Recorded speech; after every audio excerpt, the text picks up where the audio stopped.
അനുതാപവും മാനസാന്തരവും ഇല്ലാത്ത ആത്മാക്കൾക്ക് നാശം വരുന്നു. സഹോദരങ്ങളെ, വേദനയോടുകൂടി പങ്കുവയ്ക്കുകയാണ്. അനുതാപവും മാനസാന്തരവും ഇല്ലാത്ത ആത്മാക്കൾ അവസാന ശ്വാസം വരെ മാനസാന്തരവും ഇല്ല, അനുതാപവും ഇല്ല. നമ്മൾ ശ്രദ്ധിക്കണം, നാശത്തിലേക്കാണ് പോകുന്നത്. അതുകൊണ്ടാണ് പരിശുദ്ധ അമ്മ മാതാവ് രക്തക്കണ്ണീരൊഴുക്കി നമ്മളിതൊക്കെ കാണുമ്പോൾ നമുക്കൊരു കളിയാക്കുന്ന മനോഭാവമോ ഒരു പരിഹാസ മനോഭാവമോ പുച്ഛ മനോഭാവമല്ല വേണ്ടത്. നമ്മുടെ അമ്മ കരയുമ്പോൾ നമുക്ക് സന്തോഷം ഉണ്ടാവും. നമ്മൾ പുച്ഛിക്കുകയോ ഇതെന്ത് ഭ്രാന്തി തള്ളയാണ്, ഇതെന്ത് തള്ളയാണെന്നും പറഞ്ഞ് നമ്മൾ അങ്ങനെ തള്ളിക്കളയുന്നുണ്ടെങ്കിൽ നമ്മുടെ മാനസിക നില തകരാറിലാണെന്ന് മനസ്സിലാക്കുക. നമ്മൾ നൊന്ത് പ്രസവിച്ച നമ്മുടെ പൊന്നോമൻ അമ്മ നമ്മെ നോക്കി കരയുമ്പോൾ, ചങ്ക് പൊട്ടി കരയുമ്പോൾ നമുക്ക് വേദനയെ വരും. അമ്മ എന്തിനാ കരയുന്നത് നമ്മൾ ചോദിക്കും, അമ്മയുടെ സ്നേഹം ഉണ്ടെങ്കിൽ. ഇന്ന് നമ്മുടെ അമ്മ മാതാവ് രക്തക്കണ്ണീരൊഴുക്കി കരയുന്നത് തൻ്റെ മക്കളുടെ നിത്യനാശം കണ്ടാണ്. അനുതാപമില്ലാതെ മാനസാന്തരമില്ലാതെ തൻ്റെ മക്കള് നിത്യനാശത്തിലേക്ക് പോകുന്നത് കണ്ട് അമ്മ വേദനയോടെ കരയുകയാണ്. പാപിക്കായി പ്രാർത്ഥിപ്പിൻ. കരഞ്ഞുകൊണ്ട് അമ്മ പറയാ, പാപിക്കായി പ്രാർത്ഥിപ്പിൻ. ഇത് സ്വർഗത്തിന്റെ ദൂത സഹോദരങ്ങളെ. ഇത് ചങ്കിലേക്ക് ഏറ്റെടുക്കുവാൻ തീരുമാനമുള്ള കമ്മിറ്റ്മെന്റുള്ള എത്ര പേര് ഈ ശുശ്രൂഷയിൽ പങ്കെടുക്കുന്നുണ്ട്? അവർ സ്വരമുയർത്തി ഹല്ലേലൂയ പറഞ്ഞേ.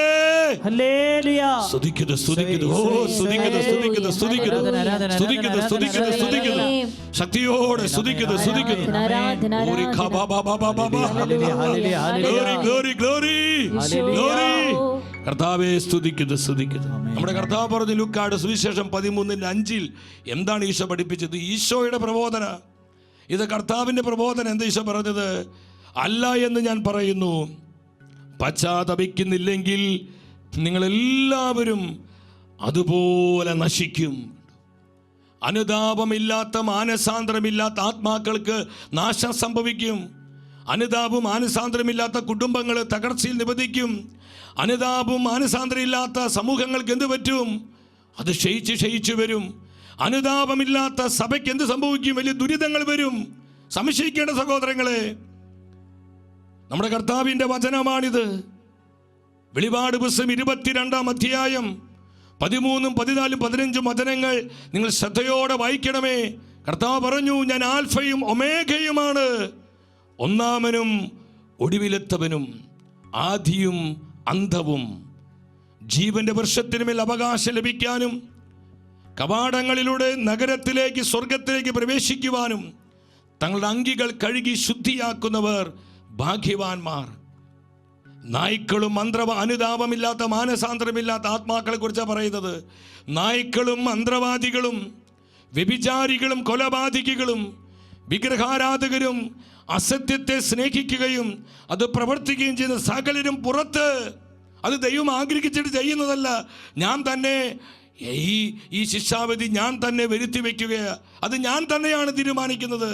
ഞാൻ വീണ്ടും വീണ്ടും പറയട്ടെ, നമ്മുടെ ആരുടെയും നാശം കർത്താവ് ആഗ്രഹിക്കുന്നില്ല. നമ്മൾ ആരും നിത്യനരകത്തിൽ നിബന്ധിക്കുവാൻ ഒരിക്കലും കർത്താവ് ഇഷ്ടപ്പെടുന്നില്ല.